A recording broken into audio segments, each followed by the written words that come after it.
Natasha. Debbie. Show. The show. Welcome to it. Just two patriotic girls. Learning about the world. So please, don't take us the wrong way.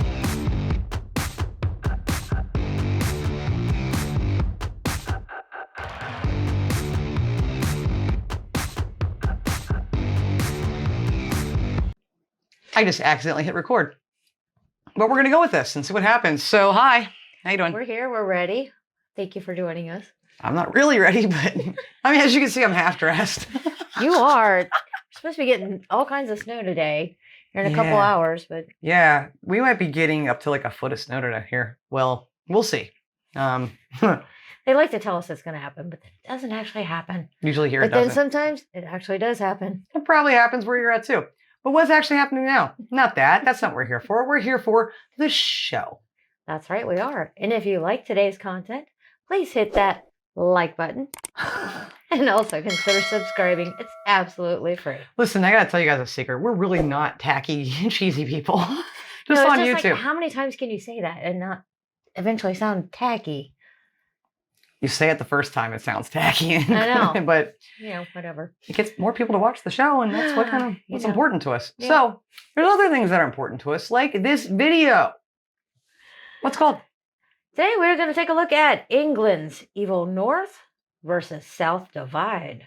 No way! I didn't know there was a North and South divide. Did you know that? Well, if you live in England, then you probably did. What about Wales? If you live in Wales, do you know? But how prevalent is it? How evil is it? Yeah. Yeah. Is it actually evil? We've never heard anything about a North and South divide anywhere in the United Kingdom. So this is a first. We're like, what's that? I want to learn about that. That sounds interesting. Now, in a recent episode, I revealed what Ancestry revealed for me as far as my English DNA. I'm a Yorkshire lass. You are. And a little bit of the Midlands, East Midlands, I think. Yeah. And also it was something along the lines of Northeast England. So I'm North. What's up, South? Yeah, hey. I'm just kidding. I'm kidding. South is beautiful. And we don't know about you. No, we don't. My Ancestry doesn't say which part of England. Because you're mostly German and Italian. Yes. So anyway. Enough about us. But no, I'm curious because my peoples come from the North. So want to know. And how big of a deal is this really? Is this like a day-to-day thing? That's my question. I don't know. Is it really that bothersome, or is it just something that's yeah, you're right. Up? You're right. This is too much. Yeah. Okay, we're going to go now and actually watch this and find out. Northerners, with their shorts in the winter. I don't do that. Community spirit.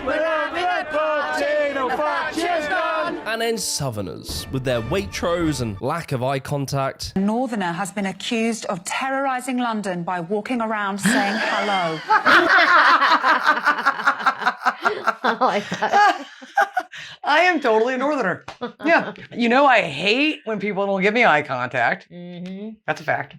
And I'm going to always say, I'm not comfortable in my chair. She's going to say hi to everybody that's within hearing distance. That's all? You think I stopped there? My madness does not... I said hearing distance. I mean, this could be an hour away. My greeting does not end there. What do you got going on? Oh, I'm sorry. That was funny. I want to hear that again. And then Southerners, with their Waitrose and lack of eye contact. A Northerner has been accused of terrorising London by walking around saying hello. England has long been split in two. However, behind all the jokes and the stereotypes lies a story of betrayal and exploitation. We've got the interest of the working miners to consider, 78,000 of them. Two different Britons and two different ideas of how this country should be run. And a brutal division that has spanned the course of history. Today, we will explore England's North and South divide. Basically, when it starts getting really that's when you're in the North. Being a Northerner, we're Northerners, and I don't care what the Southerners think of us. I don't know, every time you meet a Northerner, they have a thing against us. I don't know what it is. Let's spin the wheel. First thing we did is the North-South divide. All right, so a question that plagues every Brit is, where does the North, where is it begin?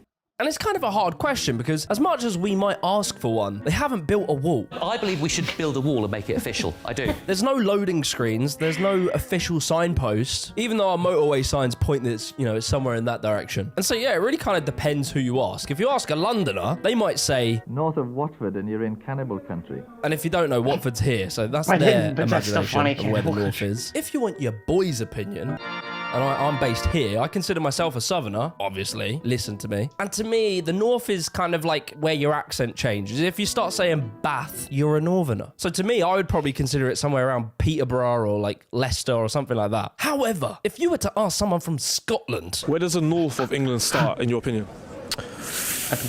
Edinburgh. There is a smart boy by the name of Danny Dorling who did some serious academic tings. He plotted the north and south divide as here. So, I guess that's it. Case closed. Slow down with the math, man. Danny told us so. Thanks, Danny. Fucking nerd. There are some foreigners that are coming over and taking our jobs, and not even working. They take our jobs if they're not working. Because they do it. They do it. Simple as that. Yeah, did he just say they're coming to take our jobs if they're not working? Yeah. Didn't quite work out.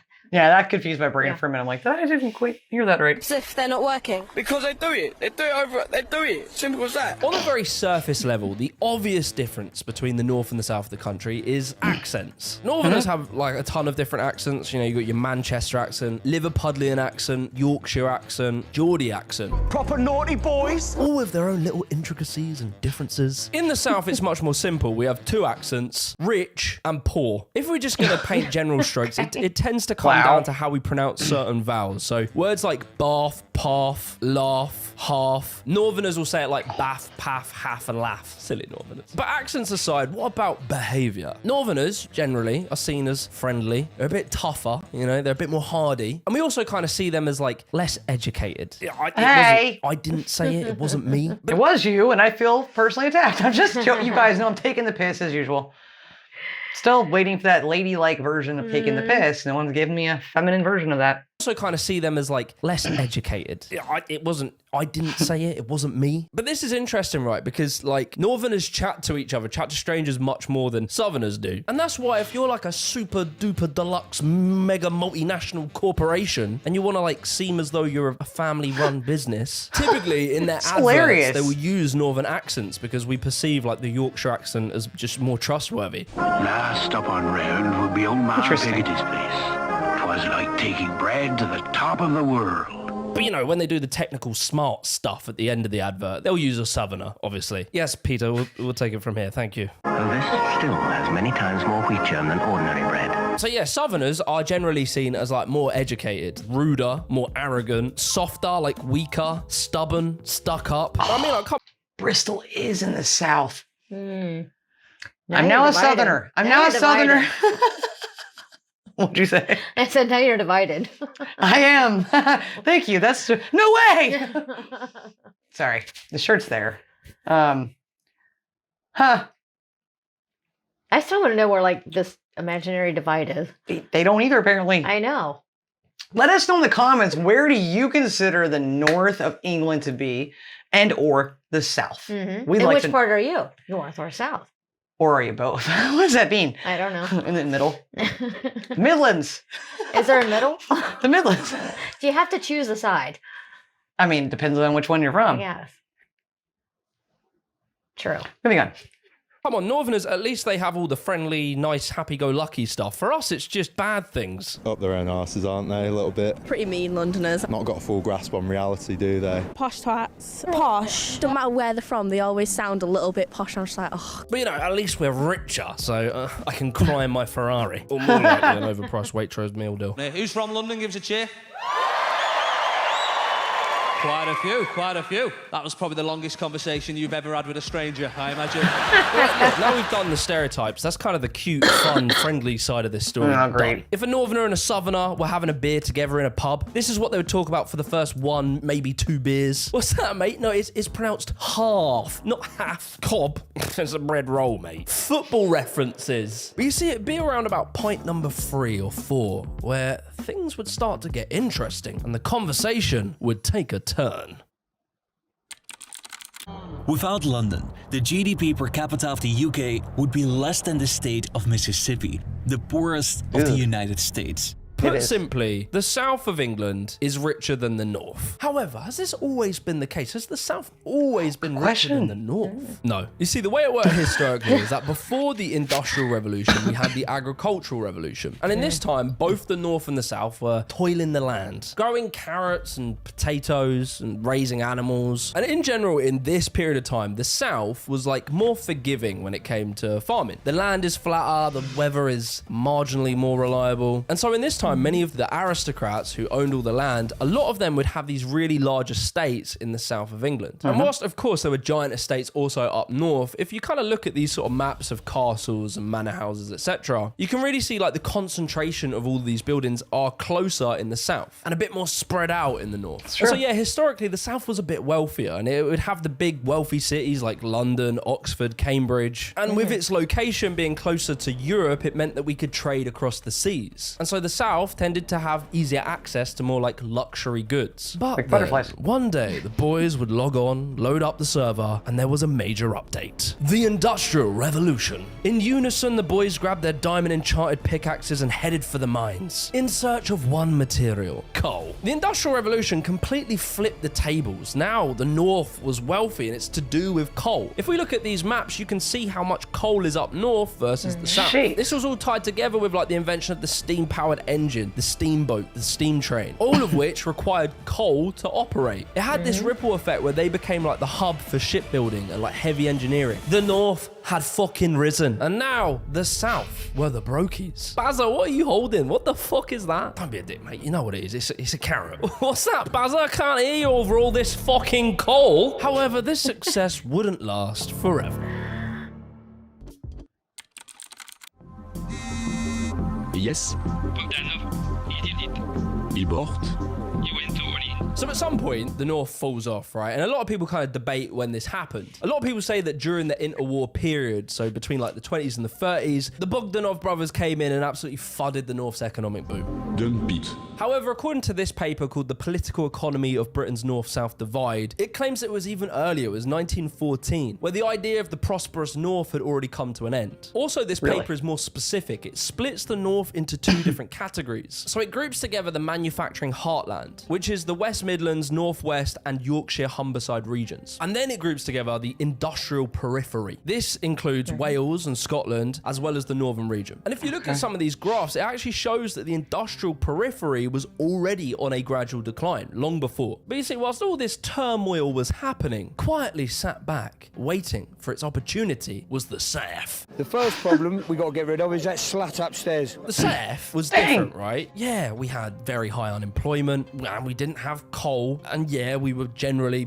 poorer, but we did have London. And that means that we had them rich boys, you know, them prancy bros with their, just, I don't know what they do, to be honest. And so, like, think about it. Whilst the Northerners were down in the mines, filling their inventory full of coal, working themselves to death, creating these massive ships, by the early 1900s, the South was getting into all these sexy new industries. I'm talking light engineering, you know, electricals, consumer goods. As well, London had become our capital for commerce and finance. It had become literally an international trading hub. Big corporate headquarters, research and development centers, they were in the south. You see, the north had completely tied itself to coal and heavy engineering. It had gone all in. Whole towns were literally built around mining. The south's economy was much more modern and much more diverse. And so, while the northerners were toiling in the mines, the south were taking those spoils and building their rocket ship to the moon. Liftoff. We have a liftoff.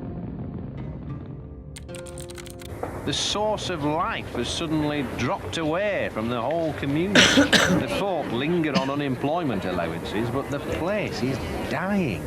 So look at this graph, right? If you see this graph and you see this massive fuck-off spike, that means bad. During the interwar period, unemployment, it went insane. Poverty is absolutely rotted, and the vibes were very unchill. Can I tell you something?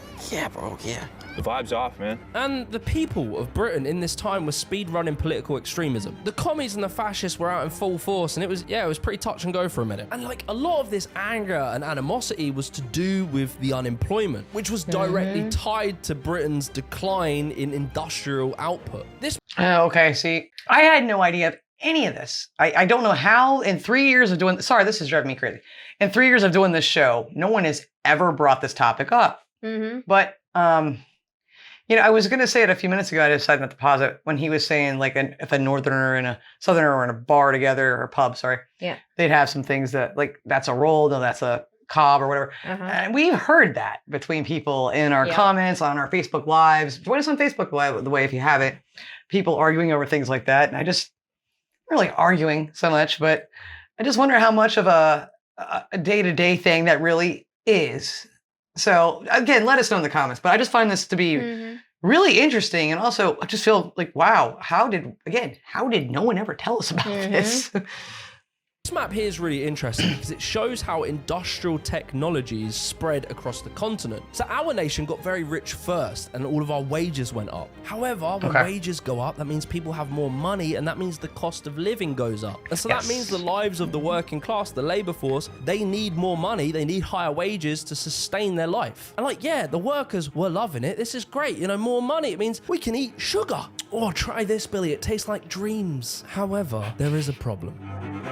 You see, as these less developed nations had finally got their tech tree to the Industrial Revolution, they now had all the technology that we had, but their wages were much lower than ours. So cheap that it would be much cheaper for us to fucking send a pigeon to tell them to put their coal in a boat, huck that boat all the way to Britain, than for us to use our own coal and pay the wages they need in order to mine it. And so basically, the North got fudded.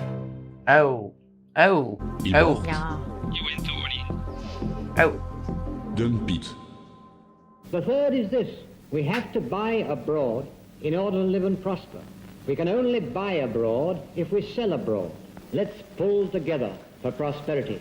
After the war, Clement Attlee and the Labour government come in and just save Britain from fascism, basically. And how they do so is by moving us away from this extreme free market capitalism, a system that will always look for the cheapest supply and pay the lowest wage to make the most profit. It's just the name of the game. And so after the war, our whole country moved into what was more like a social democratic system, where the government's job was to ensure that all people were employed and paid a living wage. And so they would do this by nationalizing industries such as mining and manufacturing. And to prop this up, they would impose things like tariffs and subsidies. These were protectionist policies to make sure that foreign imported goods didn't outcompete our own goods. And so these policies, whilst they were not economically efficient, they would stave off unemployment, poverty, and also reduce inequality. And the hope was that the people of Britain wouldn't elect a Hitler or a Britler, if that's better for you. And these policies, these were radical policies, and they worked. The UK economy boomed. Britain as a whole gets massive investment and inequality shrinks. And like, yeah, maybe the South was doing a little bit better than the North, was getting a bit more investment. But the thing is, everyone was winning in general and we were kind of chill with it. And then some absolute fuck shit happens. Well, I can't see any future, really, not for the children. There's just no future in it for any of us. There are nearly 2 million houses officially unfit for human habitation. Nearly a quarter of our homes are without either an inside lavatory, fixed bath, or hot water.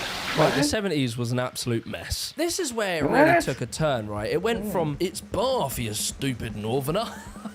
No, now it was, you people literally destroyed this country, you have ruined us, and we hate you now. Now, this is where we have to remember, right, that the North and the South, their economies were based on two very different things. These northern industries started to be considered what is known as lame duck industries. It's the duck that, you know, has a good heart, he cracks some funny jokes from behind, but the problem is his wing's a bit gammy, and he's kind of slowing down the whole pack. And we can handle that when, you know, when the going's good and we're growing, but what if everything all went wrong at the exact same time? In the last 2 years, Britain has suffered one of the highest inflation rates in Europe. And so the miners' strike continues. And while it continues, coal supplies begin to decline. Traffic in the cities was down by about 10%, and those looking for petrol were reminded that there was no point in queuing. That happened here in the same time period, though, as far as like the fuel shortage and stuff. Yeah, I mean, the miners going on strike is going to put a wrench into everything. A wrench. A wrench. I see what you did there. Of industrial growth, those without work now account for 6% of the total labour force. All were aware that Britain was in its worst economic crisis for more than 40 years. We shall have a harder Christmas than we have known since the war. The leadership Oh, of here we the go. NUM has said uneconomic pits must stay open. That is absurd. And so throughout the 70s, really, the North goes to war politically with the South. The trade unions are fighting the government for better pay for the miners. And the government doesn't have the money and or the want to... I never put that together till just now. I'm learning to keep my mouth shut about Thatcher. I've said that a couple things about her in a video we did. I think that was the Falklands War when I brought her up. I think so. Yep, won't do that again. I have to now. I'm not bringing her up. He did. But just going in my head with things I know about, like, okay, sorry, just a quick Natasha moment. DeLorean Motor Company. You know, when she came in, that's pretty much when they went out. And that was in Northern Ireland, of course. So, not talking about England here, but just some of the policies and things that she did and whatnot. So, I'm kind of putting some of this in my head now, going, oh, I wasn't alive in the 70s. Debbie was. I was just a little You're a child. Yeah, I know. But so I'm just kind of putting some of this in my head, and it's like, okay, I think he's going to fix. This is another. See, this is that reason what I love doing these videos, and where then everything comes together. It's starting, yeah, it gives me a better full picture of things and that we didn't know about. Pay them more. But like the miners are there and you know they still need to eat food. Holding the country to ransom, they're not. They just want a fair day's wage for a fair day's work. Now look, you can obviously tell I'm probably more sympathetic to the North, but the North, they weren't angels. In response to the Southerners and all the stereotypes they gave of Northerners, they would say we're all selfish. No, look at the map. In response to Look, Brexit land, inbred, post-industrial hell. Bloody freezing sea. Hell. Poor. Guinness, all of Ireland. Guinness. Invader-proof moat. I like that. Bloody cold sea, yeah. Bloody freezing sea. Vikings came from over here, uninhabited, beautiful but cold. This is... That's a nice map. Homophobic bakers, or what does that say? Ultra-conservative Protestants. Actual Welsh speakers. Yeah, okay. Maybe there's a reason why these maps are going by quickly. To the Southerners and all the stereotypes they gave of Northerners, they would say we're all selfish, stuck up, arrogant, and that we care for nothing other than ourselves. Briefcase wakers. Yeah, it's true, but you know, you can't say that. You shut your mouth when you're talking to me. However, you have to remember the South really hold the power in this country. The South always gets the most investment. Westminster is located in London. And all the newspapers that were fueling this sort of war, for a long time, most of them were literally located on one street called Fleet Street. And over time, this growing rift between the middle classes of the South and the working classes of the North become increasingly hostile toward each other. Have you noticeably cut down the standard of living that you have? Yes, definitely. Have you had to actually cut back on anything? Well, no, I haven't. Prices have increased, and have increased by, 20%. Easy. How much does it worry you? Well, it doesn't really worry me, that much. Wow. As a sort of perception was increasingly pushed that the miners were being selfish and asking for too much. But this was further fuel. This was further divisive rhetoric that was splitting the country down this sort of north-south divide, leading to Thatcher shutting the mines. We want a very prosperous coal industry, but you didn't know she did can't do that. it by failing to invest in the new and by clinging to the old. Okay. People's got no jobs, they're starving, children starving. It used to be a thriving community and she just totally killed it all. Overnight, this just gutted the North. This was their communities, their history, their entire economy and soul was built around being these mining communities. And this attitude, like the cruelty of this decision, irreversibly changed British cultural values. Yeah, I can see that. Previously, we saw ourselves as one nation, working together, looking out for our weakest and banding together to make our country better for everyone here. But now we were divided, and you can see it in like the voting patterns of the North and the South. The North typically were more working class and they voted for Labour, and many of them were members of trade unions. These groups pushed for more workers' rights and believed in more government ownership and more social democratic policies. However, the South mainly voted Conservative, who are more into privatisation and reducing government spending and investment, sort of, unless you're a very rich business and then have all the money you want. And so the North had slowly slowly become seen as a burden to the country, the North, who had once literally powered the British Industrial Revolution. And Thatcher sort of blamed these unemployed people as being like leeches of the government. What sort of society do you think we'd have if you said, it's the state's job to find a job, it's the state's job to house me, it's the state's job to look after my family? She flipped everything we believe in. Her rhetoric around like the nanny state would lead to a massive skepticism of government investment and spending. But it was kind of specifically cruel because it really demonized individuals. And so all of this created some monumental problems for the north of England. Yeah, I would think so. I mean, how are you supposed to support your family if there's nothing for you to go do? I mean, if your industry is shut down, that would be tough. I am saying nothing. Could understand. I was sitting there going, this is the most political video we've done since ever. I know. I'm sure there's going to be many, many comments.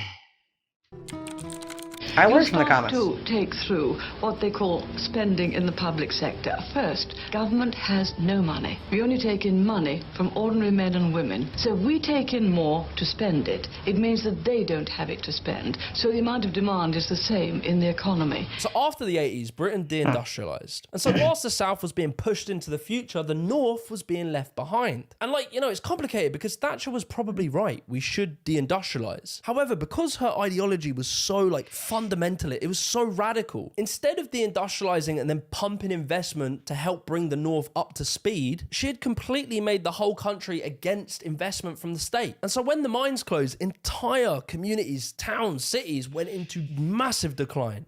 I have to say though, and this isn't me being political, it's just a memory.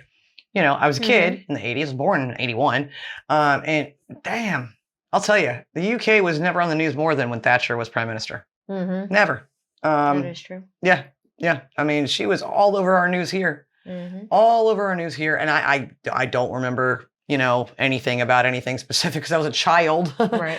We can see here how employment declines in manufacturing and services in the north, but we see a stark rise in service employment in the south. And we can see general trends that the employment rises in the south and generally drops in the north. And like, you got to think what effect this does have to the north, like the ripple effects, right? So say you're a northerner and you were quite affluent and you were quite educated, and all of a sudden the north has just died. Many of those people are going to look at the south and see how prosperous it is and move there. I was just going to say. People lived in these villages was because there was a mine there. And when they did take the mine away, we were left with a state of anomie where there was no point to be there. The report paints a picture of lives marred by family fragility, stagnant wages, poor housing, chronic ill health and crime. The most disadvantaged in Britain are no better off than they were 15 years ago at the time of the financial crash. There is no sign that help is on the way. And mate, like from here, it literally just gets worse and worse. You can look at economic output, productivity growth, real wages, and also housing prices, transport connectivity, R&D spending, investment. Bruv, it ain't looking good. Poverty rates are 5 percentage points higher in the north than the rest of England. Job growth since 2004 has been less than 1% in the north. Compare that to 12% in London, the southeast, and the southwest. There was a report in 2016 that said that 310,000 graduates from up north had moved down south. And when they survey young people these days, they say that nearly half, 44% of 16 to 21-year-olds in the north expect to move from their area for better job opportunities. Basically, only 15% of those who plan to move have any plans of staying anywhere up north. So most are going to go south. They have generally worse... Good Lord, I had no idea. This is like shocking to me. I know. And especially that it's never been brought up. Yep. Wow. Okay, and this is 2013, 2015. We'll go back after the video and look at this ourselves. But sorry. I'm trying to get some updated numbers. Yeah, I'm just trying to take a minute to just. Okay. To health, and it's believed that 30% of the north and south's productivity gap is actually due to lower health in the north. Really? They've done the maths right, and they've worked out that if we just improve the north's health, it would literally add 13.2 billion to the UK GDP. And on top of all that, right, if it ain't bad enough, they die younger than Southerners. They have a lower life expectancy. Northern kids are also more likely to be in lower income families and having to claim free school meals versus the South. And there's a lot of evidence to say that this poverty, like this deprivation, results in kids coming out of school with lower grades. Children in London and the Southeast are 57% more likely to go to university than in the North. So this is going to affect our futures and job prospects. Your future is just better off if you live in London. The UK is unusual in that while other developed countries saw regional inequality stay stable in the last 40 years, it's actually increased since the 1970s in the UK. So with all of this in mind, you have to remember, these are the consequences of decisions made by politicians. So it would be really handy if we had something to compare against, you know, like a state that was split into two, one poorer than the other. Germany, 4 years after the end of the Second World War, balanced between devastation and new beginnings, and of course facing some dramatic changes. East Germany was in the Soviet Union up until the 90s. It literally had a wall. You couldn't come in and out. They were in desperate poverty. But then... I'm Peter Jennings in New York just a short while ago. Astonishing news from East Germany. The East German authorities have said, in essence, that the Berlin Wall doesn't mean anything anymore. It is perhaps the most important announcement made in Central Europe since the end of World War II, certainly since the wall went up. Since the 90s, if you compare the difference, the inequality between West and East Germany, the West and East were able to get much closer and reduce that inequality. And you know, they did this through major investments. And these investments were achieved with no cost to the economic performance of Germany as a whole. And like, boys, I can't stress this enough. This is a failed Soviet state in the 90s. Compare that to what was once the prosperous north of Britain. And apparently, according to this research, half of the UK's population live in regions whose prosperity is no better than former East Germany. Wow. We have literally got worse whilst they improved. And the paper also tells us that in the UK, our Friedman-type shareholder capitalism has largely only benefited London in a way that's largely been at the expense of other regions, while at the same time, nationally, gaining no long-term productivity advantage over any of the similarly developed countries around. To me, it's like a really good example of showing how this Thatcher ideology doesn't work. You need to invest into things to maximize what you get out of it. There's not been trickle down of growth, it's been the opposite. So with all that being said, right, what are we doing to try and fix the North? Everyone knows we need to do something, and every so often, every few years, we get a new scheme. Yeah, no, don't worry about it, we got you, don't worry. We're gonna fix you up nice and proper. Can we fix it? No, we can't! Winston Churchill, in 1912, said that if we wanted to preserve the UK, we needed to split it into 4 different regions, sort of implying that it would give the North its own governing body. Jump forward to 2014. George Osborne walks out in Manchester and announces the Northern Powerhouse.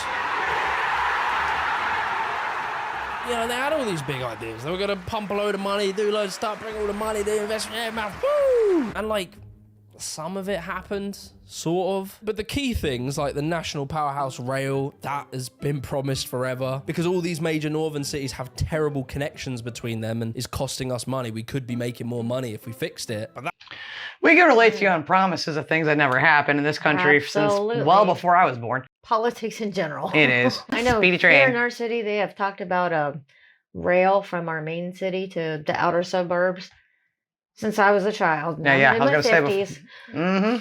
Ain't happening. Hasn't happened. I think we realize it's never going to. No, I just don't see it ever. I Not mean, my lifetime. No, that's for sure.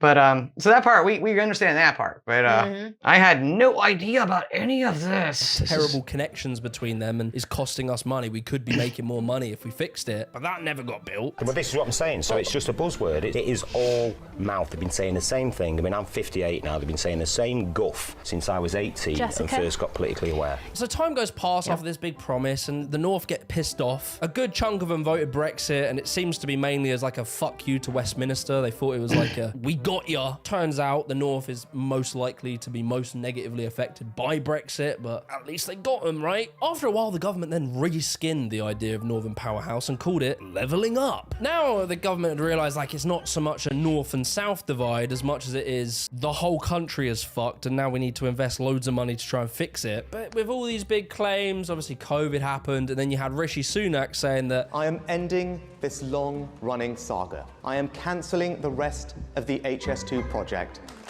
Yeah, but obviously not the southern leg. We'll be keeping that. This was like the high-speed rail that would have probably been quite beneficial to the north. But again, just, for some reason, it didn't happen. The facts have changed. And the right thing to do when the facts change is to have the courage to change direction. Look, man, I could just keep going. It really doesn't stop. But we've focused all of our energy on the profitable sides of Britain and just left everywhere else, particularly the north, just go into decline. And that can only really work for so long until the strain that puts on the richer parts of the country starts adding up and those costs go up and up. All the while, we just become less and less productive as a nation. And it just seems obvious to me. Like, if you want to keep a fire burning, you need to put some logs in there from time to time. We've had decades of lack of investment, and then Britain has always been guilty of short-termism. So it's always been like spiffs, you know what I mean? Yeah. So rather than planning ahead, we've always been, how can we make money quick? I had no idea. No idea about any. Well, okay, there was a couple pieces of information I knew about, but that was it. I don't know what to say. All I can say is, no way. Yeah. I will say this. I believe in you guys. I do. So if it really is that bad, and again, I don't know, first hearing of it ever. Exactly. If it really is that bad, you'll figure it out. You'll get it worked out. Absolutely. It's what you do. It's what you do. I mean, it's what you do. I don't know what else to say. That's just the fact. Yep, it's Britain. And yeah, obviously things will improve or at least move forward. Man, but that was a lot. That was. We try to stay non-political too, and we're not trying to be. Again, we wanted to learn about this because we'd never heard anything about a divide in England, let alone North and South. It was like what I thought it was going to be more of I guess more, I don't know, cultural. Yeah, just cultural taking the piss. Yeah. Yeah. I didn't think it was going to be like this. Like this went way more. Went pretty deep, pretty heavy. Yeah, well, yeah, because apparently it has been for such a long time, right? And there's so many parts of history there that I had no idea about, and then currently. So please leave us a comment. Keep in mind, again, we are not trying to be political people That's right. on this be show. Nice. Yeah. Be nice to us. Be nice to your neighbor. Be nice, yeah, whether they're from the north or south. But I did find the video very, very well done and fascinating. Please hit the like button if you agree with the video, enjoyed the video, if you found it to be well done. I think it was. Yeah. And consider subscribing to the channel. We'd like to hear from you.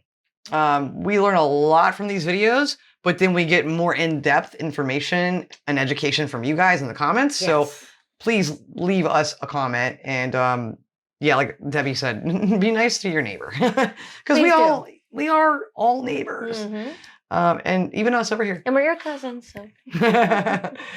Thank you guys so much for watching, and we will see you on the next episode. Until then, as always, please love like Jess. Be as strong as Tyson. Bye. Bye.